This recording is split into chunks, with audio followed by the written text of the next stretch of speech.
हाँ, तो हम लोग फिर से थोड़ा सा बीच में डिस्टर्ब हो गया था, तो आगे चलते हैं यहाँ से। तो 41 नंबर क्वेश्चन पर थे हम लोग। तो पोर्ट को KLIG लिखा जाता है, तो बीच को किस प्रकार लिखना चाहिए, तो मैं इसके बारे में बता रहा था कि आप A से लेकर के M तक और फिर N से लेकर Z तक लिखिए, ऊपर नीचे करके। A से लेकर M तक सीधा लिखिए, फिर N से लेकर Z तक अपोजिट लिखिए, M के नीचे N लिखिए, इस तरह से अपोजिट लिखिए।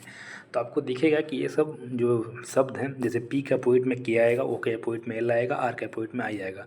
आपको दिखा देता हूँ, देखिए इस तरह से आपको लिखना है, ए से लेके एम तक और एन से लेके जेड तक अपोजिट में करके लिखना है। अब देखिए आप यहाँ पर पी के अपोजिट में क्या है, तो ये आसान क्वेश्चन आप देख लीजिए। तो बीच को भी उल्टा करके बस लिख देना है, तो बी के अपोजिट में से बाई आ जाएगा, तो इस तरह से आपको लिख लेना है। आगे चलते हैं, चलिए नवागत को, इसको थोड़ा सा पहले इंग्लिश से पढ़ते हैं। Freshers should try to work for startups if they cannot make it to established firms।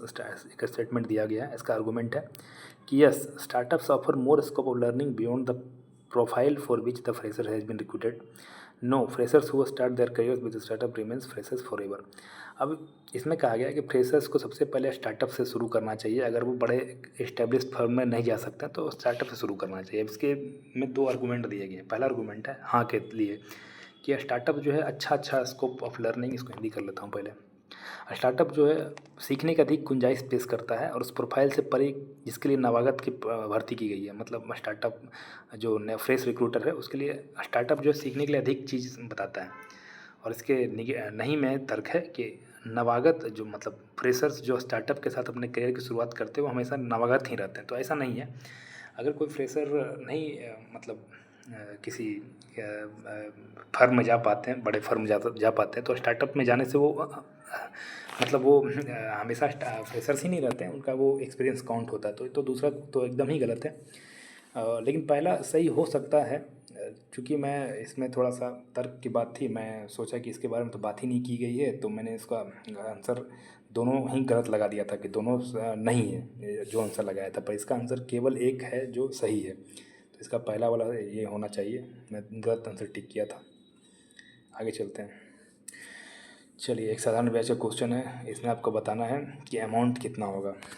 Principal दिया हुआ है, रेट दिया हुआ है, टाइम दिया हुआ है, आपको बताना है अमाउंट कितना होगा। तो मैं इसका फॉर्मूला भी नहीं बताऊंगा, आपको पता होना चाहिए। आगे चलते हैं। दो ट्रेन जो है ए और बी विपरीत पटरियों पर चल रही है। देखिए मैथ का क्वेश्चन आसान क्वेश्चन है कि दोनों ट्रेन एक जगह से क्रॉस करती है और क्रॉस करने के बाद एक 4 घंटे लेती है, एक 9 घंटे लेती है। और पहले ट्रेन का था अगर स्पीड 54 किलोमीटर पर आवर है तो दूसरे ट्रेन का स्पीड कितना होगा, ये बताना है। बहुत आसान क्वेश्चन है, आप देख लीजिएगा। आगे चलते हैं। एक महिला अपने घर से 30 मीटर की दूरी पर खड़ी है। उसके सिर से मतलब उसके माथे से जो घर का ऊपर ही है उसका 30 डिग्री कोण बन रहा है, और पैर से जो घर का ऊपरी है 60 डिग्री कोण बन रहा है। तो पूछा गया घर और महिला की कुल लंबाई क्या की है, मतलब घर की भी लंबाई बताना और जोड़ करके महिला की लंबाई बताना है। तो आप बना लीजिएगा, आसान क्वेश्चन है। अच्छा, भारत के संविधान की 9वीं अनुसूची को किसके द्वारा जोड़ा गया था, अब बताइए। ये है एक इम्पोर्टेंट क्वेश्चन। 9वीं अनुसूची को किसके द्वारा जोड़ा गया था, तो इसका पहले जानिए कि 9वीं अनुसूची में है क्या, सॉल्यूशन देख लेते हैं। बल्कि चलिए पहले आंसर बताते हैं। इसका आंसर है पहला संविधान संशोधन यही हुआ था कि 9वीं अनुसूची को जोड़ा गया था। अब क्यों जोड़ा गया था, अब देख लीजिए यहाँ पर। ये 1951 में सबसे पहला संविधान संशोधन 1951 में ही हो गया। इसमें केंद्रीय और राज्य कानूनों की एक सूची है जिनमें अदालतों में चुनौती नहीं दे सकती है। ऐसे ऐसे कुछ लिस्ट दिए गए, इसको केंद्रीय और राज्य में नहीं चुनौती दी जा सकती है। वर्तमान में 284 ऐसे कानून न्यायिक समीक्षा से परिरक्षित हैं। ऐसे 284 ऐसे कानून हैं जो कि अब न्यायिक समीक्षा में उसको नहीं अब मतलब ले जा सकते हैं। इसे नए अनुच्छेद 31 बी द्वारा बनाया गया था जो विशिष्ट कानूनों या अधिनियमों की रक्षा करता है। अनुच्छेद 31 का ए जो है कृषि सुधार संबंध कानून की रक्षा और जिम्मेदारी व्यवस्था को समाप्त करने के लिए लाया गया था। अनुच्छेद 31 का ए उस समय लाया गया था। तो आगे चलते हैं। अब राजीव ने किताब के 5/8 भाग को पढ़ा, फिर अगले दिन जितना बचा था उसका 2/3 भाग पढ़ा। अभी भी 30 पन्ने बाकी हैं, तो बताइए किताब में कुल कितने प्रश्न हैं, पन्ने हैं। तो ये बहुत आसान क्वेश्चन है, मैं इसका सोल्यूशन भी नहीं बताऊंगा, आपको खुद करने हैं। ये बहुत ही बेसिक क्वेश्चन है। आगे चलते हैं। एक विशिष्ट कूट भाषा में DOG को 67, BAT को 22। तो सोल्यूशन देख लीजिए सीधा। आसान क्वेश्चन था। डी का जो नंबर 4 आता है वो का 15 है, जी का 7 है, तो स्टार्टिंग का 2 गुना करके तीसरे से जोड़ना था। बैट में बी का 2 आता है, ए का 1 आता है, टी का 20 आता है, तो 2 और 1 गुना करके 20 में जोड़ना था। तो इस तरह से COW का भी करके देख लीजिएगा। 4 साल पहले राम और राहुल का जो अनुपात है वो 3:4 है। उनकी वर्तमान आयु 17:22 है। तो आसान क्वेश्चन ये आयु मैथ का आसान, बहुत आसान क्वेश्चन है इसमें, तो मैथ करवाने की मुझे लगता है ज़रूरत भी नहीं पड़ेगी। श्रृंखला में अगला पद क्या होगा? 3 के बाद 11 है, 11 के बाद 23 है, 23 के बाद 39, 39 के बाद 59 है। तो आगे कौन सा आएगा? तो 3 के बाद देखिए 8 जोड़ने से 11 आता है, 11 के बाद फिर कितना जोड़ने के बाद 23 आएगा बताइए? 12 जोड़ने के बाद 23 आएगा, 23 के बाद फिर 16 जोड़ने पर 39 आएगा, 39 के बाद फिर 20 जोड़ने पर 59 आएगा। तो आप देख रहे हो कि 4 बार हमको 4 अंक ज़्यादा जोड़ना पड़ रहा है। पहले 8 जोड़ना पड़ा, फिर 12 जोड़ना पड़ा, फिर 16 जोड़ना पड़ा, फिर 20 जोड़ना पड़ा। अगला कितना जोड़ना पड़ेगा? अगला 24 जोड़ना पड़ेगा। तो जैसे ही 24 जोड़ेंगे तो 83 इसका आंसर हो जाएगा। 83 इसका आंसर हो जाएगा। मैंने गलत उसमें सही बनाया था, अभी थोड़ा बोलने के क्रम में मैं शायद गलत कर दिया। आगे चलते हैं। दिए गए 6 वर्षों में शोरूम सी द्वारा बेचे गए कंप्यूटर की औसत संख्या क्या है? सी के द्वारा औसत कितने बेचे गए? तो 400 प्लस 500 900, 900 400 1300, 1300 प्लस 5 1800, 1800 प्लस 500 2300, 2300 प्लस 7 3000। तो 3000 को अब डिवाइड करना कितने से? 6 से। देखिए टोटल 6 है तो 6 डिवाइड करेंगे तो 500 इसका आंसर हो जाएगा। दो संख्याएं 5:6 के अनुपात में है। जब दोनों संख्याओं में से 6 घटाया जाता, 3 आसान क्वेश्चन है। अब ऐसे मान सकते हैं कि 5x और 6x दो अंक हैं। अब दोनों में से 6 घटाना, तो 5x माइनस 6 अब बटा 6x माइनस 6 बराबर 3/4। ऐसे करके आप क्रॉस मल्टीप्लिकेशन करके बना सकते हैं, x का वैल्यू निकाल सकते हैं। निम्नलिखित में कौन सी यूएसए की स्थानीय हवा? यूएसए की हवा इसमें चिनूक है। तो चिनूक जो है अमेरिका की एक स्थानीय हवा है। चिनूक हवाएं उत्तरी अमेरिका के उत्तर पश्चिमी क्षेत्र में विकसित होती हैं। चिनूक एक लाभकारी हवा है। चट्टानी पर्वत चिनूक के लिए विशिष्ट क्षेत्र है। और फोन जो है यहाँ पर जो दूसरा अपने फोन जो है अल्प्स पर्वत जो है वहाँ का एक स्थानीय गर्म हवा है। ये फोन भी एक लाभकारी हवा है। मिस्ट्रल जो चौथा ऑप्शन देख रहे हैं वो एक हानिकारक हवा है। मिस्ट्रल तेज गति में बहुत ठंडी और शुष्क हवा होती है। तो मिस्ट का मतलब जानते ही हो ठंडा, तो मिस्ट्रल ठंडे और शुष्क हवा होती है, हानिकारक हवा है। तो आपको जानना है कि मेन क्या है? फोन जो है अल्प्स पर्वत पर बढ़ने वाली हवा है, ये आपको ध्यान रखना है। आगे चलते हैं। कौन सा इसमें जो ऑप्शन है वो कटने के बाद ऐसा दिख सकता है? तो इसमें ऑप्शन 2 नंबर देखिए, 2 नंबर ऑप्शन है जो दिखेगा उस तरह से, तो ज़्यादा सोचना नहीं है। पवन द्वारा परागण को क्या कहते हैं? जो हवा से जब कभी लेके जा पोलिनेशन जो होती है हवा के द्वारा, उसको क्या कहते हैं? ये तो मैं नहीं बनाया था, इसका आंसर में एनिमोफिली कहते हैं, और विंड पोलिनेशन इसको कहते हैं, एनिमोफिली को। तो एनिमोफिल या विंड परागण द्वारा क्या होता है कि वायु जो है पेड़ को जो है पराग को एक जगह से दूसरी जगह उड़ा के ले जाती है और फिर वहाँ पर परागण होता है। तो देखिए लिखा हुआ परागण कणों को फूल के नर अथवा मादा से कलंक में स्थानांतरित करने का कार्य है। इन वेक्टर में हवा, पानी, पक्षी, कीड़े, तितलियाँ, चमगादड़ और अन्य जानवर शामिल हो सकते हैं जो फूलों की यात्रा करते हैं। तो कभी कभी क्या होता है, देखते हैं कि तितली जो है इस पर बैठी, उसके फिर वहाँ से उठ के दूसरे पर पे चली गई, तो परागण हो गया, उसके पैर में कुछ चिपक गया, वहाँ जाके हो गए। तो ये सब होते रहते हैं। तो ठीक है, आगे चलते हैं। ये एक सीरीज दिया हुआ है रीजनिंग का, आपको बताना आगे क्या आएगा। तो टी के बाद आर है, आर के बाद पी है, पी के बाद एन है, तो एन के बाद अगला एल आएगा। कैसे आएगा आपको पता है, ये उल्टा चलना है। देखिए टी से 2 कम आर है, आर से 2 कम पी है, पी से 2 कम एन है, एन से 2 कम एल है। तो इस तरह से आपको बनाना है सीरीज। आसान क्वेश्चन है रीजनिंग का ये। अच्छा, इसको थोड़ा सा इंग्लिश।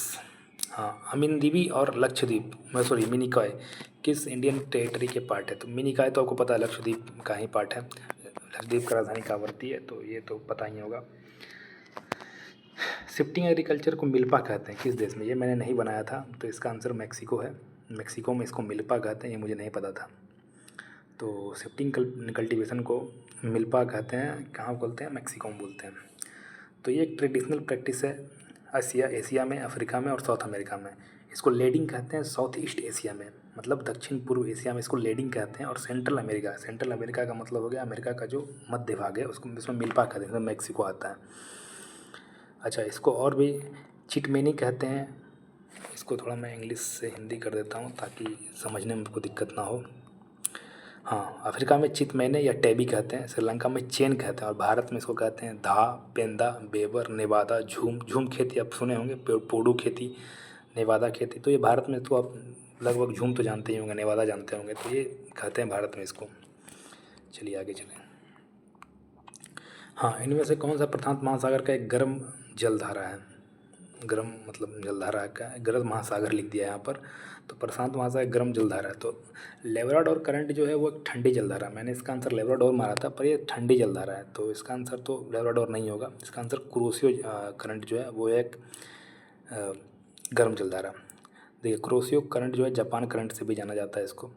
ये ताइवान से बेरिंग जल डमरू मध्य तक बहता है। यह प्रशांत महासागर का एक गर्म प्रवाह है। हम्बोल्ट जो है एक ठंडा जलधारा, ये तो मुझे पता था। दक्षिण अमेरिका के पश्चिमी तट के उत्तर की ओर बहती है और पास्ता में पश्चिमी हवा के बहाव की निरंतरता है। लेब्राडोर जो है अटलांटिक महासागर का ठंडा प्रवाह है। अच्छा, मुझे लगा था प्रशांत महासागर में बहता, नहीं, ये अटलांटिक महासागर का ठंडा जलधारा है, तो मैंने शायद गलती मार दिया। और कैनरी भी जो ठंडा जलधारा है और अटलांटिक महासागर का है। तो आगे चलते हैं अब। इसको हाइट कैसे, ठीक है, ये देख लीजिए। एक मैथ का क्वेश्चन है, इसमें कहा गया है कि एक अष्टभुज और एक द्वादश भुज के आंतरिक कोण का अनुपात कितना होगा। आंतरिक कोणों का जो सम होगा, योग होगा, उसका अनुपात कितना होगा। तो देखिए, आंतरिक कोण निकालने का फॉर्मूला नीचे दिया गया है। बहुभुज का आंतरिक कोण निकालने का formula n-2 × 180 degree by n करके आप निकाल सकते हैं। 8 है तो 8 रख दीजिए, 12 तो 12 रख दीजिए, n के जगह पर बस निकल जाएगा, अनुपात ले लीजिएगा। अच्छा, एक आइसोसेलेस ट्रायंगल यानी कि समद्विबाहु त्रिभुज का परिमाप मतलब पेरीमीटर दिया हुआ 72 सेंटीमीटर, और दोनों दो बराबर भुजा जो होता है, आइसोसेलेस ट्रायंगल आपको पता होगा कि दो भुजा बराबर होती है, तो 20-20 सेंटीमीटर दिया हुआ है। त्रिभुज का क्षेत्रफल क्या होगा आपको निकालना है, ये निकाल सकते हैं।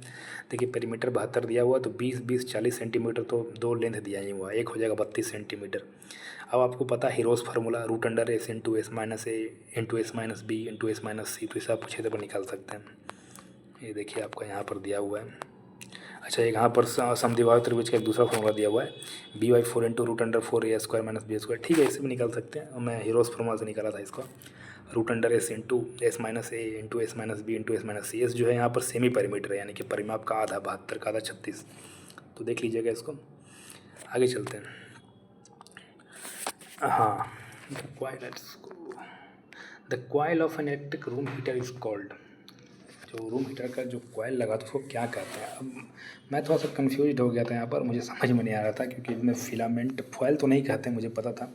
एलिमेंट और फिलामेंट और स्प्रिंग, ये तीन चीज़ें मैं कंफ्यूज था, तो मुझे नहीं पता। ऐसे इसका आंसर एलिमेंट होगा, इसको एलिमेंट कहते हैं। जो नाइक्रोम तार का बना होता है उसको एलिमेंट कहते हैं। हीटर में उसका नाम मतलब एलिमेंट है, लेकिन बल्ब में मुझे लगता है उसको फिलामेंट कहते हैं। तो ये तो चलिए ठीक है। एक ट्रेन जो है स्टेशन 1 से स्टेशन 2 की तरफ जाता है 24 किलोमीटर पर आवर का स्पीड से, और फिर स्टेशन 2 दूसरा ट्रेन जो 34 किलोमीटर पर आवर का स्पीड से। तो एवरेज स्पीड कितना है ट्रेन का।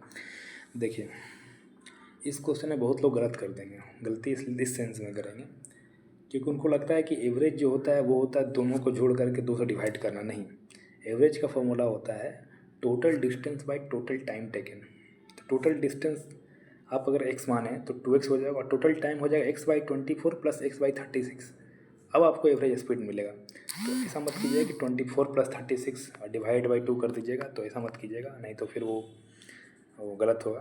तो यह दूसरा फॉर्मूला भी बता देता हूँ, 24 × 36/24 + 36 करके भी आप कर सकते हैं, कोई दिक्कत नहीं, उससे भी सही आंसर आपका आ जाएगा। देखिए, और सॉरी 2 × आप और मैं 2 से इंटू भी कर दीजिएगा टोटल डिस्टेंस के लिए। यहाँ पर एक रीजनिंग का क्वेश्चन है, ये थोड़ा सा मैं बना नहीं पाया, इसे बन जाता, पर मैं ज़्यादा टाइम दे दिया था, तो मैं सोचा कि नहीं बन पाएगा, तो मैंने इसे छोड़ दिया। तो सॉल्यूशन देख लेते हैं। तो प्रेसिडेंट का जो था NVGSCGQGER लिखा हुआ था, तो P का कोड N था और T का कोड R था और I का कोड G था, यानी कि 3 पहला अंक, फिर 3 छोड़ करके फिर अंक, फिर 3 छोड़ करके फिर एक साथ सामने सामने थे। -2 पढ़ते हैं, बाकी सब +1 +2 +3 पढ़ते हैं। ठीक है, ये बन जाता है, पर मैं इतना दिमाग लगाया नहीं इसमें। चलिए, एक आसान क्वेश्चन आ गया यहाँ पर रीजनिंग का, कि नमन जो है माया को इंट्रोड्यूस कर रहा है। कैसे इंट्रोड्यूस कर रहा है, कि बता रहा है कि जो माया है, इसको हिंदी में पढ़ लेते हैं, आसान रहेगा। नमन माया को अपने भाई के इकलौते पुत्र की माता के रूप में परिचित कराता है, और नमन और उसका भाई 2 भाई हैं, मतलब नमन और उसका भाई ही है, बस 2 ही भाई हैं नमन। तो नमन का माया से कैसे संबंधित है। देखिए, नमन जो कह रहा है कि माया के बारे में क्या कह रहा है नमन, कि यह जो है मेरे भाई का इकलौता पुत्र की माता है। तो मेरे भाई का पुत्र यानी कि उसका भतीजा की माता यानी कि नमन के भाई की वाइफ है ये माया, तो नमन के भाई की वाइफ, नमन के क्या लगेगी, क्या बोलते हैं उसको? अगर बड़ा होगा नमन तो भैंसुर कहेंगे हम लोग भैंसुर बोलते हैं, इंग्लिश में ब्रदर इन लॉ कहते हैं। और छोटा होगा तो देवर कहेंगे। तो ठीक है, इसको ब्रदर इन लॉ कहते हैं। आगे चलते हैं। सभी नायक नर्तक हैं, कुछ नर्तक, ये रीजनिंग का क्वेश्चन आप देख लीजिएगा, आसान क्वेश्चन है। इसको थोड़ा हाइट करो सॉल्यूशन। चलिए, the tax impose on import and export of commodities is known as. तो इम्पोर्ट और एक्सपोर्ट पर जो कमोडिटीज़ पर टैक्स लगता है उस टैक्स को क्या कहते हैं? देखिए, उसको कहते हैं कस्टम। अब हिंदी कर थोड़ा देख लीजिए क्या है। कस्टम का हिंदी है सीमा शुल्क। सीमा का मतलब क्या होता है? सीमा से अंदर लाना, बाहर ले जाना, आयात निर्यात करना। तो ऐसे भी इस्तेमाल कर याद कर सकते हैं। तो कस्टम जो होता है वो लगाया जाता है आयात और निर्यात पर, तो इसका आंसर होगा कस्टम। इसके बाद थोड़ा देख लीजिए, वस्तुओं के आयात और निर्यात पर लगाए गए कर को सीमा शुल्क कहा जाता है। यह विदेशी व्यापार नियंत्रण और नीति का एक रूप है जो घरेलू उद्योग को प्रोत्साहित या संरक्षित करने के लिए विदेशी वस्तुओं पर कर लगाया जाता है। अभी आप देख रहे होंगे ट्रम्प और चाइना के बीच में जो चल रहा है टैक्स का वार, वो बढ़ा रहा है तो वही बढ़ा रहे हैं। तो इस तरह से आप ध्यान दे सकते हैं, इसको कस्टम कहते हैं। शुल्क निर्धारित किया जा सकता है आयातित वस्तुओं की एक निरंतर राशि या मूल्य का एक प्रतिशत या चर राशि मूल्य से भिन्न होती है। आयात कराधान का मतलब है कि उपभोक्ताओं को उन्हें खरीदने की संभावना कम है क्योंकि वो अधिक महंगा है। अच्छा, उत्पाद कर क्या होता है? उत्पाद मतलब एक्साइज। तो एक्साइज कर क्या होता है? यह किसी विशेष माल या सेवा की बिक्री पर अप्रत्यक्ष कर है। डायरेक्ट कर नहीं है, इनडायरेक्ट टैक्स है ये सब उत्पाद कर जो होता है। वैट होता है एक उपभोग कर जो किसी उत्पाद पर लगाया जाता है जब भी आपूर्ति श्रृंखला के प्रत्येक चरण उत्पाद से बिक्री के बिंदु तक मूल्य तक जोड़ाता है, वैट। और जीएसटी तो जानते ही एक अप्रत्यक्ष कर है, जीएसटी लगता है। भारत में इस्तेमाल होने वाली वस्तुओं और सेवाओं खरीद पर एक अप्रत्यक्ष कर है, जीएसटी। अच्छा, एक समकोण कोण की 3 भुजाएं दी हुई है और एक के का मान निकालना है। तो आपको पता है पाइथागोरस थ्योरम लगा दीजिएगा, ए स्क्वायर प्लस बी स्क्वायर बराबर सी स्क्वायर। तो के माइनस 4 का स्क्वायर कीजिएगा प्लस के स्क्वायर बराबर कीजिएगा के प्लस 4 का होल स्क्वायर। अब के का वैल्यू निकाल लीजिएगा उससे। कथन है यहाँ पर और उसका निष्कर्ष है। तो ये वेन डायग्राम सबको बना लेना है, आसान क्वेश्चन है। श्रृंखला में अगला पद क्या होगा? रीजनिंग का आसान क्वेश्चन है ये। अच्छा, स्कूल प्रधानाध्यापक शिक्षक और छात्र, इसमें बताना कि कौन एक बेजोड़ है, मतलब जोड़ा नहीं, मतलब वो ठीक नहीं है, पेयर में नहीं आ रहा, मतलब वो अलग है, ऑड है। तो स्कूल है, प्रिंसिपल है, टीचर और स्टूडेंट। देखिए, आप प्रिंसिपल, टीचर और स्टूडेंट ये तीनों एक व्यक्ति के लिए है। प्रिंसिपल एक व्यक्ति हो सकते हैं, टीचर व्यक्ति हो या महिला जो भी है हो सकती हैं, स्टूडेंट भी लड़का या लड़कियाँ हो सकती हैं। लेकिन स्कूल जो है क्या है, एक बिल्डिंग है, वो कोई व्यक्ति नहीं है। तो इसमें स्कूल जो एक और चीज़ है, तो इसमें स्कूल हम सही इसका आंसर होगा। और दूसरे देखिए आंसर में क्या दिया है कि स्कूल जो नॉन लिविंग थिंग्स है, बाकी सब लिविंग थिंग्स हैं, तो ठीक है, वही सही है। अच्छा, मैंगो जो है फ्रूट है, तो बोले ज़रा वेल क्या है? तो आपको पता है कि वेल जो है सबसे बड़ा स्तनधारी जंतु है, धरती के सबसे बड़े स्तनधारी जंतु क्या है? वेल है। तो मैमल, इंग्लिश में मैमल कहते हैं, तो वेल जो है मैमल है। शार्क मत लगा दीजिएगा, रेप्टाइल भी नहीं है वेल, रोडेंट भी नहीं है। What is the thrust on unit area called? देखिए, थ्रस्ट को ही बोलते हैं फोर्स, थ्रस्ट को बोलते हैं फोर्स, और फोर्स पर यूनिट एरिया कहलाता है प्रेशर। तो फोर्स पर यूनिट एरिया होता है प्रेशर, थ्रस्ट को ही फोर्स कहते हैं। तो ध्यान रखिएगा, बहुत लोग को नहीं पता होगा, शायद कन्फ्यूज हो जाते हैं। तो ठीक है, कौन सा मैनमेड फाइबर है जो कि वुड पल्प से बनाया जाता है? आप सिल्क मत कह दीजिएगा, क्योंकि सिल्क जो है नेचुरली है। वो पूछा है मैनमेड फाइबर कौन सा है जो वुड पल्प से बनाया जाता है। तो रेयॉन जो है, रेयॉन जो उसी को बोलते हैं मैनमेड फाइबर, जो कि वुड पल्प से बनाया जाता है, रेयॉन। तो इसको सिंथेटिक फाइबर भी कहते हैं। किस डिग्री पर सेल्सियस और फ़ारेनहाइट दोनों सेम हो जाती है? तो -40 डिग्री पर। मैं इसका फार्मूला आपको पता होगा, डिग्री सेल्सियस और फ़ारेनहाइट बदलने के लिए आप देख लीजिएगा, नहीं पता हो तो इस पर ज़्यादा डीप जाने की ज़रूरत नहीं है। पर -40 पर दोनों बराबर हो जाते हैं। ये फार्मूला भी देखिए यहाँ पर दिया हुआ है, F=9/5c + 32। तो किस पे बराबर होगा? आप क्या कीजिएगा कि F और C की जगह पर x रख दीजिएगा, तो x बराबर हो जाएगा 9/5x + 32। अब x का वैल्यू निकाल लीजिएगा। How many triangles are there in the given figure? तो आपको ट्रायंगल जोड़ के बताना है, तो बता सकता हूँ, आसान क्वेश्चन है ये, इसमें कुछ दिमाग लगाने वाली चीज़ है नहीं। अच्छा, स्टेट, कंटिनेंट, डिस्ट्रिक्ट और कंट्री को दिखाना है इसमें। हिंदी में करने की ज़रूरत नहीं है। स्टेट मतलब राज्य, कंटिनेंट मतलब महादेश, डिस्ट्रिक्ट मतलब जिला, कंट्री मतलब देश।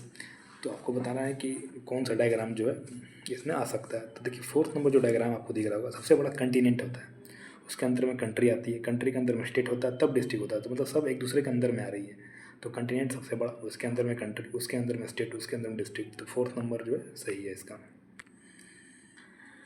अच्छा, इसमें से पूछा गया है कि कौन सा नंबर आएगा, क्वेश्चन मार्क की जगह पर कौन सा नंबर आएगा। तो देखिए आपको दिख रहा होगा, अगर थोड़ा सा भी आपने रीजनिंग पढ़ा हो या मैथ जानते हो तो आपको पता सब क्यूब लिखा हुआ है, किसी न किसी का क्यूब है।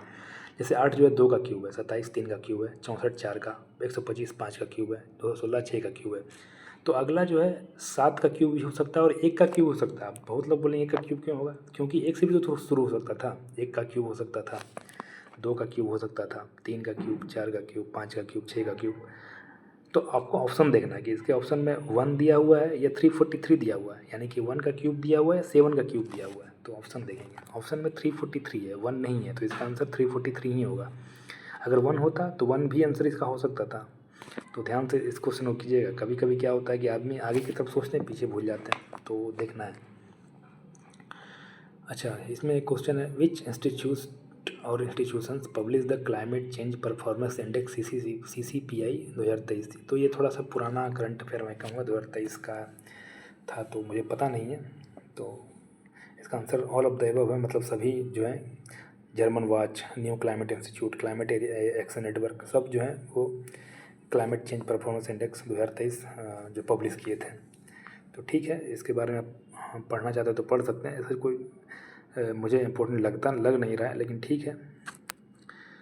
ये आसान क्वेश्चन है कि प्लस को गुना, माइनस को प्लस, गुना को भागा, भागा को माइनस दिखाया जा रहा है। तो बताना है को 6 + 7 × 3 - 8 डिवाइड बाई 20 कितना होगा। तो प्लस के जगह पर वो इंटू रखना है, गुना के जगह पर भागा रखना है, माइनस के जगह पर प्लस रखना है और डिवाइड के जगह पर रखना माइनस। तो आपको निकाल सकते हैं, आसान क्वेश्चन है ये। अब आते हैं 81 नंबर पर। ये क्वेश्चन था एक ट्रिकी क्वेश्चन, जिसमें मैं फंस गया। क्वेश्चन था कि the workforce population includes people aged from इतना टू इतना ईयर्स। कितना ऐसे कितना साल के आदमियों को बोलते हैं वर्कफोर्स पॉपुलेशन, मतलब जो काम करने वाली पॉपुलेशन है। तो मुझे लगा कि भारत में तो मतलब बाल श्रम करवाना तो मतलब ये तो इलीगल ही है, और मुझे ध्यान नहीं था बाल श्रम का एज। मुझे लगा 18 साल के से कम बच्चों को काम नहीं करवाया जा सकता है, पर 14 साल से कम बच्चों को काम पर लगाना अपराध है, ये मुझे पता नहीं था। मैं भूल गया था, एक्चुअली पता था, मैं भूल गया था। तो इसका आंसर होगा 2, मतलब 15 साल से 59 साल का जो एज होता है उसको बोलते हैं वर्कफोर्स पॉपुलेशन, यानी वर्किंग एज पॉपुलेशन होता है। मतलब ये लोग जो हैं, अगर किसी देश में ये जो है 15 साल 59 साल का अगर आयु ज़्यादा है तो वो देश तरक्की की ओर आगे बढ़ता है, क्योंकि वो वर्कफोर्स पॉपुलेशन कहते हैं। अनलेस कि वो रील्स और अनलेस कि वो रील और शॉर्ट्स में ना ज़्यादा काम में लगे। तो और भारत में देखिए लिखा हुआ 521 मिलियन वर्कर्स हैं इंडिया में, जो कि सेकेंड लार्जेस्ट है चाइना के बाद। ये एक फैक्ट बुक डाटा है, तो आप इसको भी ध्यान रखिएगा। तो 15 से 59 साल के जो उम्र है उसको बोलते हैं वर्कफोर्स पॉपुलेशन।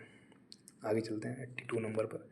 फ्यूज वायर किस चीज़ का बना होता है। तो देखिए, pure zinc, pure lead, alloy of lead and teen, alloy of lead and zinc. तो देखिए, alloy of lead and teen से बना होता है, पीबी एंड एसएन से बना होता है।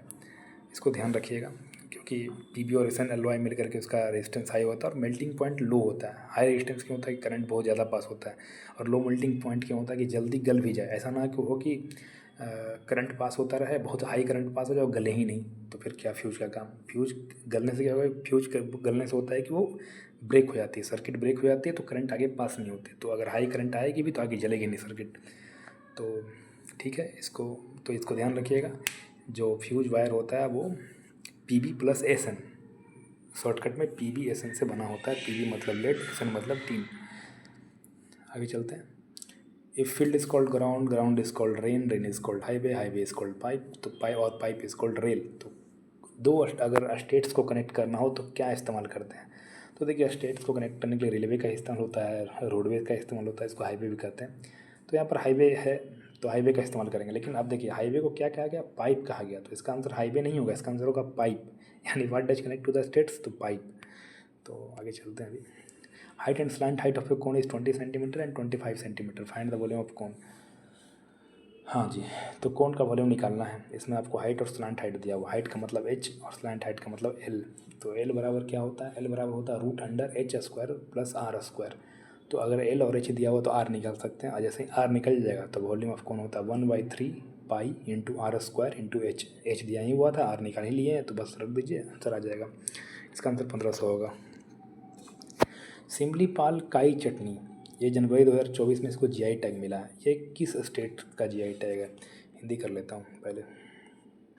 सिमलीपाल काई चटनी जिसे जनवरी 2024 में भौगोलिक संकेत जीआई टैग प्राप्त हुआ, किस राज्य से संबंधित है। देखिए, अगर किसी को नहीं भी पता हो तो ये तो ज़रूर जानते होंगे कि सिमलीपाल जो राष्ट्रीय उद्यान है तो वो कहाँ है, वो उड़ीसा में है।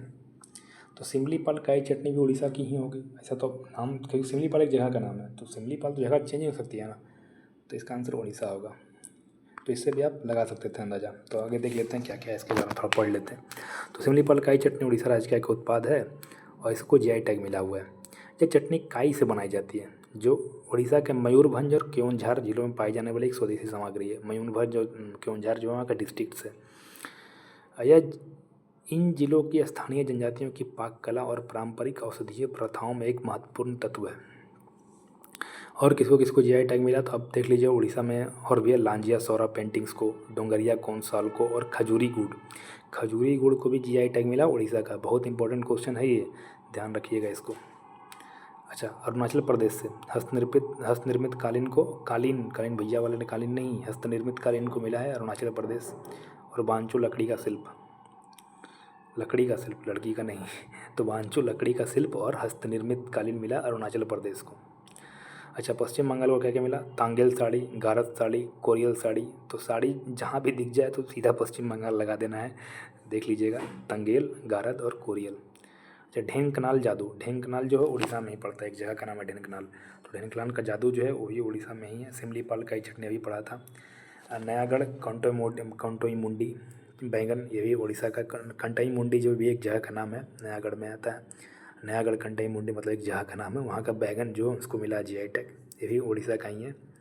अच्छा, उड़ीसा में एक भी और भी है, कोरापुट काला जीरा चावल। तो कोरापुट नहीं लिखा है, कोरापुट तो जगह का नाम, आपको पता हो जाएगा कोरापुट से कि उड़ीसा में। तो काला जीरा चावल लिखता है केवल, तो आपको ध्यान रखना है कि काला जीरा चावल जो भी वो भी उड़ीसा का ही है, उसको भी जीआई टैग मिला है।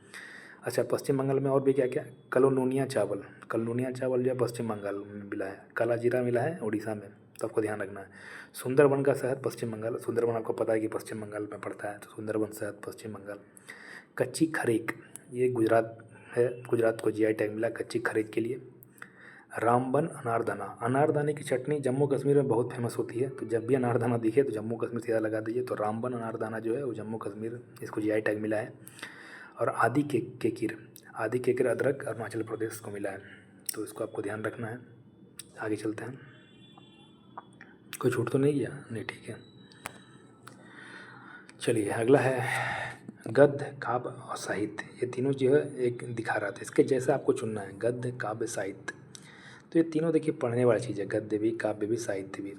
आपको इसी के जैसा और भी क्या क्या दिख रहा है। तो वर्षा जल सूखा, तो वर्षा जल तो चलिए एक है पानी से रिलेटेड, लेकिन सूखा पानी से रिलेटेड नहीं है, तो ये तो नहीं होगा। घर जंगल मशीन, घर अलग है, जंगल अलग, मशीन अलग, तीनों अलग है इसमें। तो कराटे, ताइक्वांडो और मार्शल आर्ट, तीनों देखिए, तीनों जो चीज़ है वो है फिजिकल, मतलब वो युद्ध पद्धति जैसे कहते हैं, जिसको लड़ाई, कराटे, ताइक्वांडो, मार्शल आर्ट, तीनों एक ही चीज़ रिलेटेड है, तो ये हो सकती है तीसरा नंबर। चौथा नंबर चाय, कॉफ़ी, जूस। चाय और कॉफ़ी जो है गर्म करके बनाई जाती है, आपको पता होगी, ठंडा ही बनाई जाती है कॉफ़ी तो, लेकिन चाय, कॉफ़ी और जूस तीनों, जूस अलग है, चाय कॉफ़ी अलग है। तो जूस जैसे फल से निकलता है, लेकिन चाय जो है वो पत्ते से, और जो कॉफ़ी है वो कॉफ़ी का बीज जो होता है उसको पीस करके। तो चौथा नंबर तो नहीं होगा। तो लेकिन कराटे, ताइक्वांडो और मार्शल आर्ट तीनों एक ही चीज़ का कैटेगरी का है। जैसे जिस तरह से गद्य, काव्य और साहित्य, उसी तरह से कराटे, ताइक्वांडो और मार्शल आर्ट्स है। तो इसका आंसर 3 नंबर होगा। अच्छा, क्षारक के साथ अभिक्रिया करने पर, इसको इंग्लिश कर लेता हूँ, क्षारक मतलब बेस होता है, मुझे पता है। तो colour of red litmus paper turns blank, यहाँ पर दिया हुआ, when it reacts with base, base से रिएक्शन के बाद रेड लिटमस पेपर जो है क्या बन जाता है। अब देखिए इसमें बहुत लोगों का कन्फ्यूजन होता है। चलिए पहले ऑप्शन पढ़ लेता हूँ। रेड लिटमस ब्लू हो जाएगा, रेड लिटमस पिंक हो जाएगा, रेड लिटमस रेड ही रहेगा, मतलब कुछ चेंज नहीं होगा, और रेड लिटमस कलरलेस हो जाएगा, मतलब पूरा उसका कलर ही फेड हो जाएगा। तो इसका आंसर रेड लिटमस ब्लू हो जाता है। कन्फ्यूजन क्या होता है इसमें कि बहुत लोग को पता नहीं है, तो मैं याद करने का तरीका बताता हूँ। एसिड के साथ अगर ब्लू लिटमस को डालेंगे तो वो रेड हो जाएगा। रेड मतलब खतरे का निशान, एसिड मतलब खतरा। तो ये ध्यान रखना है। बेस भी खतरनाक होता है, ऐसा नहीं समझिए कि एसिड ही खतरनाक होता है, बेस भी खतरनाक ही होता है। तो एसिड मतलब खतरा, यानी कि ब्लू से रेड की तरफ जाएंगे। ब्लू लिटमस में अगर रेड हो जाए तो वो एसिड है, वो एसिड से रिएक्शन होगा तो ही ब्लू को रेड करेगा, और रेड से अगर ब्लू हो रहा तो बेस है। कन्फ्यूजन मत पालिएगा। तो इस तरह से इसको याद रखना है आपको। आगे चलते हैं। The loss and damage fund has been set to be operationalized at COP28 summit, in which COP summit the idea of creating the same fund was initiated। इसमें क्या है कि लॉस एंड डैमेज के लिए एक फ़ंड की स्थापना की जानी चाहिए। COP28 समिट में किया जाना चाहिए। ये किस COP समिट में इस आइडिया को दिया गया था? तो देखिए 26 और 27 तो हुआ ही नहीं है अभी।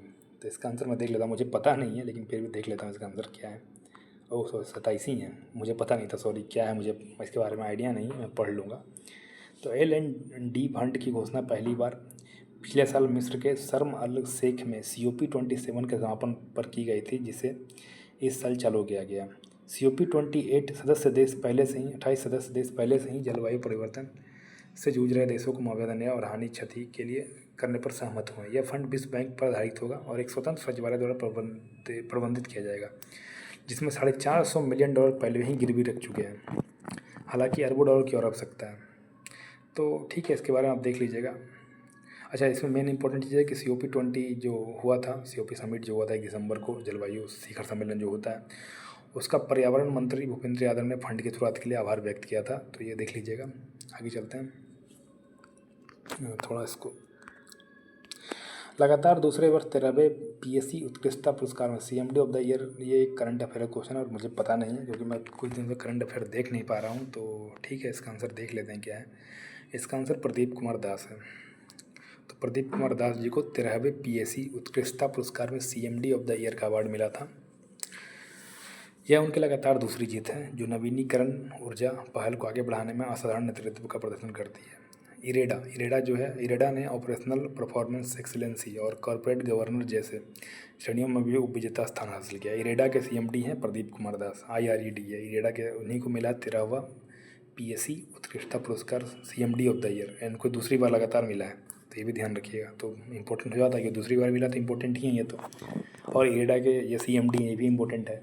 पूछता है कि प्रदीप, ऐसे पूछ जाए कि जो CMD of the year Pradeep Kumar Das ji हैं, इनको 13वां PSC उत्कृष्टता पुरस्कार मिला था, बताइए वो किसके CMD हैं। अब उसमें इरेडा रहेगा ऑप्शन में, आपको इरेडा मारना है, तो ध्यान रखना है इसको। IRED बोलते हैं इरेडा। आगे चलते हैं 90 नंबर पर। अच्छा, चल रही 66वीं मीटर राष्ट्रीय शूटिंग चैंपियनशिप प्रतियोगिता में पुरुषों की 25 मीटर रैपिड फायर पिस्टल का खिताब किसने जीता है? इसका आंसर अभिनव चौधरी है, मुझे पता नहीं था। तो ये राजस्थान के अभिनव चौधरी ने भोपाल में 66वीं राष्ट्रीय शूटिंग चैंपियनशिप प्रतियोगिता में पुरुषों की 25 मीटर रैपिड फायर पिस्टल का खिताब जीता। ठीक है, इसको देख लीजिएगा। निम्नलिखित में से कौन एक समंगी मिश्रण है, मतलब होमोजीनियस मिक्सचर। दो तरह के मिक्सचर होता है, आपको पता होगा, होमोजीनियस और हेट्रोजीनियस। होमोजीनियस का मतलब जो घुलने पर एकदम एक समान दिखे, कहीं पर कुछ अलग नहीं दिखे। हेट्रोजीनियस का मतलब होता है जो घुलेगा तो दिख जाए कि यह पोर्शन अलग है, ऊपर वाला पोर्शन अलग है, नीचे अलग है, दाएँ अलग है, उसको हेट्रोजीनियस कहते हैं। जैसे होमोजीनियस का चीनी, पानी में अगर चीनी घुल जाएगा तो होमोजीनियस इसको बोलते हैं। समंगी मिश्रण वही है आंसर, चौथा नंबर, पानी में शर्करा का घुलना। अच्छा, नाले का पानी नहीं हो सकता, आपको दिखता है काला, लेकिन अगर कुछ देर के लिए रोक देंगे गिलास में रख करके, देखेंगे कि जो धूल कण मिट्टी जो है नीचे बैठ जाएगी, और पानी जो ऊपर थोड़ा साफ दिखेगा, नीचे ज़्यादा काला दिखेगा, तो उसको होमोजीनियस नहीं कहते, उसको समंगी नहीं कहते हैं, उसको बिसमंगी कहते हैं। पानी में छाछ मिलाएंगे, देखेंगे क्या होगा कि पानी अलग हो जाएगी, पानी ऊपर की तरफ आ जाएगी, पतली लेयर, और मोटी लेयर जो छाली वाली लेयर वो थोड़ा नीचे चली जाती है। मतलब ऐसा नहीं बोल रहे कि नीचे ही चली जाती है, छाली चूँकि फैट होती है तो ऊपर भी जाती है, छाली ऊपर जाती है, लेकिन जो उसके अंदर और क्रीमी जो होती है और भी कुछ चाहिए तो नीचे बैठ जाती है। तो ठीक है। स्टार्च का विलयन होने पर क्या होता है ना कि स्टार्च जो नीचे जाके बैठ जाती है, देखे होंगे आप। जैसे काम कीजिएगा, आलू काटिए पतला पतला और उसको धोइए पानी में धोने के बाद पानी को फेंकना नहीं है, पानी को एक गिलास में स्टोर कर लीजिए। कुछ देर बाद देखिएगा कि नीचे वाइट रंग का वाइट लेयर के बैठ जाता है, उसी को स्टार्च, वही स्टार्च है। तो स्टार्च भी घुलता नहीं है, वो होमोजेनियस मिक्सचर नहीं है, हेटेरोजेनियस मिक्सचर है, नीचे जाके बैठ जाती है।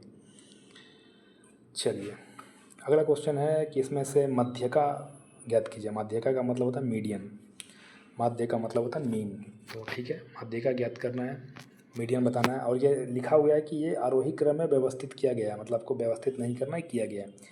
टोटल 10 यहाँ पर आपको दिख रहे होंगे डिजिट्स, सॉरी नंबर्स हैं। तो आपको माध्यिका निकालना है, मीडियन निकालना है। तो आपको पाँचवा और छठा जो नंबर है आपको दिख रहा होगा, उन दोनों को जोड़ करके एवरेज लेकर के और 250 की इक्विवेलेंट करना है, यानी कि x+2 बराबर हो जाएगा 250 गुना 2, यानी कि 2x+2 बराबर 500 हो जाएगा, यानी कि 2x बराबर 498, तो x बराबर 249 हो जाएगा। यही आंसर निकालना था x का। अच्छा, अंतरिक्ष में जो रॉकेट जो है, अंतरिक्ष, ये क्वेश्चन अच्छा क्वेश्चन है, इसको मैं थोड़ा सा सॉल्यूशन को हाइड करता हूँ पहले। निम्नलिखित में से किस सिद्धांत पर अंतरिक्ष में एक रॉकेट काम करता है। देखिए अंतरिक्ष में रॉकेट कैसे काम करता है, ये नहीं पूछा है कि रॉकेट लॉन्च कैसे होता है। तो ये मत बोल दीजिए कि न्यूटन का तीसरा नियम से लॉन्च हो जाता है ऊपर की तरफ, नहीं, वो सही है, गलत नहीं है। लेकिन यहाँ पर पूछा गया है किस सिद्धांत पर अंतरिक्ष में रॉकेट काम करता है, मतलब अंतरिक्ष में जाने के बाद कैसे काम करता है। तो वो काम करता है संवेग के संरक्षण पर। संवेग का संरक्षण का मतलब momentum, conservation of momentum. Momentum का मतलब क्या होता है, पी, जिसको पी से नोट करते हैं, मतलब मास इनटू वेलोसिटी। तो m1 बोलते हैं ना, m1v1 = m2v2, कंजर्वेशन मोमेंटम, इसी पर डिपेंड करते, इसी पर ये काम करती है रॉकेट। तो ध्यान रखिएगा, ये बहुत इंपॉर्टेंट क्वेश्चन है। रॉकेट का जो स्पेस में वर्क है, स्पेस में वर्क, धरती पर नहीं बोल रहा हूँ, स्पेस में जब रॉकेट जाती है उसके बाद वो कंजर्वेशन मोमेंटम में काम करती है। m1v1 = m2v2, m मतलब मास, v मतलब वेलोसिटी। तो इसका आंसर ये हो जाएगा, ठीक है। एडजॉर्प्शन का एग्जाम्पल कौन सा है। एडजॉर्प्शन, एब्जॉर्प्शन नहीं है, एडजॉर्प्शन है। एडजॉर्प्शन का मतलब होता है जो अंदर ना घुसे, बाहर ही रह जाए। जैसे पानी, आप हाथ डालिए पानी में तो देखिएगा पानी जो अंदर नहीं घुस रही है, पानी ऊपर ही रहती है लेयर, उसको एडजॉर्प्शन कहते हैं। तो यहाँ पर पेंटिंग ऊपर रहती है। मिस्टी विंड, मिस्टी विंड का मतलब है कि ठंडी ठंडी हवा जब चलती है तो देखते हैं कि थोड़ा जो शीशा के ऊपर एक लेयर बन जाता है पानी जैसा, तो वही अंदर नहीं घुस जाता है, उसको एब्जॉर्प्शन कहते हैं। इसको एडजॉर्प्शन कहते हैं, एडी, उसको एब्जॉर्प्शन कहते हैं, एबी। तो उसमें अंतर है। Silica gel in contact with water vapour, silica gel को जब वाटर वेपर से कनेक्ट करें तो दोनों अलग अलग रहेंगे, वो एक साथ अंदर नहीं चला जाएगा। तो इसलिए इसमें तीनों ऑप्शन सही है, इसका answer all of the above हो जाएगा। देखिए लिखा हुआ, it is the process of deposition of molecules of liquid और gases on to the surface of a solid particle, मतलब डिपोजिट हो जाता है, वो अंदर नहीं जाता, डिपोजिट हो जाता है। आगे चलते हैं। चलिए ये तो आसान क्वेश्चन रीजनिंग का है। इसमें बताया गया है कि x greater than by means x is daughter of by, ठीक है, इसको देख लीजिएगा, आसान क्वेश्चन है ये। 10 संख्याओं का औसत जो है 46 दिया हुआ, मैं हिंदी में पढ़ दे रहा हूँ, चूँकि क्वेश्चन इंग्लिश में लिखा, फिर भी हिंदी में पढ़ दे रहा हूँ, बार बार हिंदी इंग्लिश करने में थोड़ा सा दिक्कत हो रही है। तो 10 संख्याओं का औसत 46 है। बाद में पता चला कि 46 जो है, एक नंबर 46 था, उसके जगह गलती से 53 लिख दिया मैंने। तो बताइए कि अब नया एवरेज कितना होगा। तो आसान क्वेश्चन है, टोटल 46 है और 10 नंबर है, तो यानी कि 460 हो जाएगा टोटल। 46 × 10 यानी 460 हो जाएगा। 460 में करना यह है कि 53 घटा देना और 46 ऐड कर देना, यानी कि 460 - 7 हो जाएगा नेट, यानी कि 453 हो जाएगा। और 453 को फिर 10 से डिवाइड कर दीजिए, नया एवरेज आ जाएगा 45.3। तो इसका आंसर हो जाएगा 45.3। आगे चलते 97 नंबर, देवधर ट्रॉफी किसके से संबंधित है। आसान क्वेश्चन है, अगर थोड़ा सा भी अपने स्पोर्ट्स के बारे में अगर नॉलेज हो, अगर नहीं हो तो कोई बात नहीं है, आप पढ़ लीजिएगा। ये तो 1-2 क्वेश्चन रेलवे में आएगी ही आएगी ट्रॉफियों से, तो ये तो ज़रूर देख लीजिएगा। देवधर ट्रॉफी क्रिकेट से संबंधित मैं बता देता हूँ। आगे देख लीजिए, जैसे क्रिकेट से और कौन कौन सा चीज़ है, तो एसएस कप, एसएस जो होता है ऑस्ट्रेलिया के बीच में, इंग्लैंड के बीच में, एसएस बहुत फेमस क्रिकेट में, जो क्रिकेट जानता हूँ उनको पता होगा। CK Naidu trophy, CK Naidu trophy बहुत इंपॉर्टेंट क्वेश्चन है ये, पूछा जाता है। क्रिकेट, भारतीय क्रिकेट टीम के पहले कप्तान कौन थे, सीके नायडू ही थे। देवधर ट्रॉफी हो गया, दुलीप ट्रॉफी हो गया, विजडन ट्रॉफी हो गया, विजय हजारे, तो ये सब क्रिकेट संबंधित है। हॉकी में आगा खान, ध्यानचंद ट्रॉफी, ध्यानचंद तो बहुत फेमस, आपको पता ही होगा। विगटन ट्रॉफी कप हो गया, सिंधिया, एक्चुअली इंग्लिश में सिंधिया लिखते हैं पर हिंदी में सिंधिया पढ़ते हैं, तो सिंधिया गोल्ड कप है वो। सुल्तान अजलान शाह कप, तो ये सब हॉकी से है। फुटबॉल में आशुतोष ट्रॉफी हो गया, बेगम हजरत महल, डुरंड कप बहुत फेमस, मीर इकबाल हुसैन ट्रॉफी है, रोवर्स कप है, तो रोवर्स कप भी फुटबॉल संबंधित है। रग्बी में बेब इलिस कप, डर्बी कप, डर्बी बहुत इंपॉर्टेंट क्वेश्चन है, डर्बी कप किससे संबंधित, रग्बी से है। क्विल्टर कप और गॉर्डन हंटर मेमोरियल ट्रॉफी, ये रग्बी से है। अब आगे चलते हैं। अंडू, अंडू जो है उसका शॉर्टकट की क्या होता है अंडू का, तो बताइए। थोड़ा सा भी अगर आपने कंप्यूटर इस्तेमाल किया होगा, और मुझे लगता है ग्रेजुएट लेवल का आप एग्ज़ाम दे रहे हैं एनटीपीसी का, तो आपने कंप्यूटर इस्तेमाल किया होगा, ऐसा मैं एज्यूम कर लेता हूँ। तो आपको अंडू तो पता ही होना चाहिए कैसे करते हैं। तो अंडू का इस्तेमाल Ctrl+Z, प्लस नहीं दबाते हैं। बहुत लोग कन्फ्यूजन होता होगा कि कंट्रोल भी दबाना होता होगा, प्लस भी दबाना होता है, जेड दबाना होता नहीं, कंट्रोल और जेड दबाना होता है। प्लस का मतलब कंट्रोल और जेड, तो कंट्रोल जेड को दबाइएगा तो अंडू हो जाएगा। अंडू का मतलब पीछे, एक पीछे हो जाइएगा। अगर मैंने मान लीजिए 2 लाइन लिखा था, तीसरा लाइन लिखा फिर से, 5 लाइन की, अच्छा नहीं 2 ही लाइन तक लिखना था, तो आप अंडू कर सकते हैं। तो कंट्रोल जेड दबा कर अंडू हो जाती है। रीडू भी होता है आगे बढ़ने के लिए, कंट्रोल आर होता है रीडू के लिए, तो ध्यान रखिएगा ये सब चीज़ें। अच्छा हाँ, और बता तो कंट्रोल ए से सब कुछ सेलेक्ट करना होगा, मतलब जो भी लिखा हुआ है सबको सेलेक्ट करना हो तो कंट्रोल ए दबाते हैं उसके लिए। कंट्रोल बाई का इस्तेमाल करते हैं रीडू के लिए और रंडन के लिए। कंट्रोल बाई का इस्तेमाल करते हैं रीडू के लिए और रंडन के लिए, ठीक है। कंट्रोल शायद आर करते हैं, मुझे कन्फ्यूजन है थोड़ा, देखना पड़ेगा इसके बारे में। हाँ, कंट्रोल डिलीट का इस्तेमाल करते हैं किसी वर्ड को डिलीट करने के लिए, जो कर्सर से आगे है उसको डिलीट करने के लिए कंट्रोल डिलीट का इस्तेमाल कर सकते हैं, ठीक है। आगे चलते हैं। ये क्वेश्चन मैं गलती कर दिया, जो कि मुझसे गलती नहीं होनी चाहिए थी। आसान, बहुत आसान क्वेश्चन है। इसमें क्या है कि एक कैप आपको जो जो अभी दिख रहा है आपको, षटकोण जो दिख रहा है, 6 भुजाओं वाला जो कोण अभी दिख रहा है आपको, उसके बाहर बाहर में कैप लगा हुआ है, जो एक कैप बाहर की तरफ, एक कैप अंदर की तरफ, एक कैप बाहर, एक कैप अंदर, इस तरह से है। मुझे दिखा नहीं, मैंने सेकंड नंबर में देखा ही नहीं कि 2 कैप एक साथ लगातार, आपको दिख रहा होगा बाएं तरफ, देखिए बाएं तरफ सेकंड ऑप्शन में 2 कैप जो है लगातार अंदर की तरफ है, मैं ध्यान नहीं दिया और मैं कुछ ज़्यादा सोचने लग गया, और इस चक्कर में देखिए मैंने क्वेश्चन में ज़्यादा 1 मिनट 32 सेकंड का समय दे दिया और फिर मैंने गलती आंसर भी लगा दिया। तो इसका आंसर एक्चुअली 2 होना था, ये वाला। आगे चलते हैं। नेशनल जियो साइंस डेटा, इसको थोड़ा हिंदी कर लेता हूँ पहले। 19 दिसंबर 2023 को किसने राष्ट्रीय भूविज्ञान डेटा रिपोजिटरी पोर्टल लॉन्च किया और खान मंत्रालय में महत्वपूर्ण और रणनीतिक खनिजों की नीलामी के लिए एक रोड शो आयोजित किया। देखिए ये अगर किसी को नहीं भी पता हो, चूँकि मैं फ़िलहाल तो अभी नहीं देख पा रहा हूँ करंट अफेयर, लेकिन ये पुराना करंट अफेयर है, तो थोड़ा सा मेरे दिमाग में ये था, इसके बारे में मुझे पता नहीं है कि किसने लॉन्च किया हुआ, क्या किया हुआ, लेकिन ये यहाँ पर खान मंत्रालय था, खान मंत्रालय यानी कि माइंस वाला। और माइंस के जो थे उसमें प्रहलाद जोशी जी थे, तो मैंने प्रहलाद जोशी पर टिक लगाया और वो सही भी हो गया। हो सकता है गलत भी हो जाए, क्योंकि मोदी गवर्नमेंट में होता ही है कि मतलब जनरली देखा जाता है कि बहुत सारे मंत्रालय किसी और का होता है और उद्घाटन कोई और कर रहे होते हैं, तो ये थोड़ा सा ध्यान रखिएगा। पर ठीक है, ये मैं एक तुक्का जैसा ही था ये, जो कि सही भी हो गया, क्योंकि उस समय प्रहलाद जोशी जी ही थे खनन मंत्रालय, तो ठीक है। तो ये थे आपके पूरे 100 क्वेश्चन। उम्मीद है आपको ठीक लगा होगा। अगर आपको कोई सजेशन देना हो तो आप कमेंट कीजिए। अगर वीडियो अच्छा लगता है तो लाइक कीजिए, ख़राब अगर आपको वीडियो पसंद नहीं आया तो डिसलाइक कीजिए, कोई बात नहीं। आपको कुछ सजेशन देना हो तो कमेंट बॉक्स खुला हुआ है, आंसर ज़रूर दीजिएगा कमेंट्स का, ताकि आपका रिवीजन होता रहे। धन्यवाद।